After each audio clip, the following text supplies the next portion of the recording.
Hi friends, chicken kofta biryani எப்படி பண்றதுன்னு பார்க்கலாமா?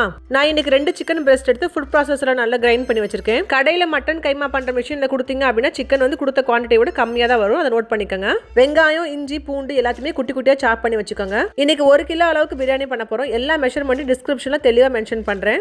எடுத்து வச்சிருக்க எல்லா இன்கிரிடியன்ஸையும் மொத்தமா சேர்த்து கையால நல்லா பிசைஞ்சு கொடுங்க. அப்பதான் கறியோட சேர்ந்து கோட் ஆகும் எல்லாமே. லாஸ்டா 2 ஸ்பூன் நெய் சேர்த்துக்கோங்க. அதையும் சேர்த்து நல்லா கையால பிசைஞ்சு உருட்டி பாத்தீங்க அப்படின்னா கையில கொஞ்சம் கூட ஒட்டாது. முடிஞ்ச அந்த ப்ராசஸ் முதல் நாள் நைட்டே செஞ்சு வச்சிருங்க. கிளிங் ஃபிலிம் வந்து நல்லா கறியோட சேர்த்து ஒட்டின மாதிரி போட்டு வைக்கணும், இல்லைன்னா தண்ணி விட்டுரும். மெயினான டிப்ஸ் என்னன்னா, எண்ணெயில பொரிக்கிறதுக்கு முன்னாடி எல்லாத்தையும் உருண்டை போட்டு வச்சுக்கோங்க. சிக்கன் கோஃப்தா வந்து வெளியே மட்டும் தான் கலர் மாறணுமே தவிர உள்ள வேகணும்னு எந்த விதமான அவசியமும் இல்ல. இப்ப நிறைய பேர் யோசிப்பீங்க, செஞ்சா உடையுமான்னு சொல்லிட்டு. கண்டிப்பா உடையாதுங்க. நான் சொல்ற மாதிரி செஞ்சு பாருங்க. வெளியே மட்டும் தான் கலர் சேஞ்ச் ஆயிருக்கு, உள்ள வேகவே இல்லை. பாத்தீங்களா? இப்ப 1 kg பிரியாணி பண்றீங்க அப்படின்னா அதோட அளவுல அதிகமா இருக்க சட்டி எடுத்துக்கோங்க. பெரட்டுறதுக்கு அப்பதான் ஈஸியா இருக்கும். நம்ம கோஃப்தா பொரிச்சோம் இல்லையா, அந்த எண்ணெய் யூஸ் பண்ணிக்கோங்க. அப்பதான் அரோமா சூப்பரா இருக்கும். இப்ப ஹோல் ஸ்பைசஸ் ஆட் பண்ணிக்கோங்க. வெங்காயம் நல்லா வதங்கினதுக்கு அப்புறம் தக்காளியை சேர்த்து உப்பு போட்டு மூடி போட்டு வேக வச்சுக்கோங்க. வெங்காயம் வந்து அரை வேக்காடு வெந்துட்டு இருக்கும்போது பக்கத்து அடுப்புல வந்து அரிசி வேக போறதுக்காக சுடுதண்ணி ரெடியா வச்சுக்கோங்க. நீங்க 1 kg பிரியாணிக்கு எவ்வளவு இஞ்சி பூண்டு பேஸ்ட் போடுவீங்களோ அதே கணக்குல போட்டுக்கோங்க.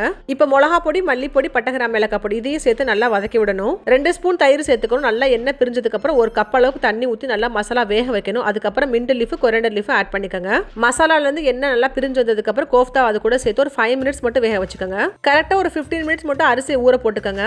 Coriander leaf, whole spices add பண்ணிட்டு கரெக்டா ஒரு 10 மினிட்ஸ் மட்டும் குக் பண்ணி எடுத்துக்கோங்க.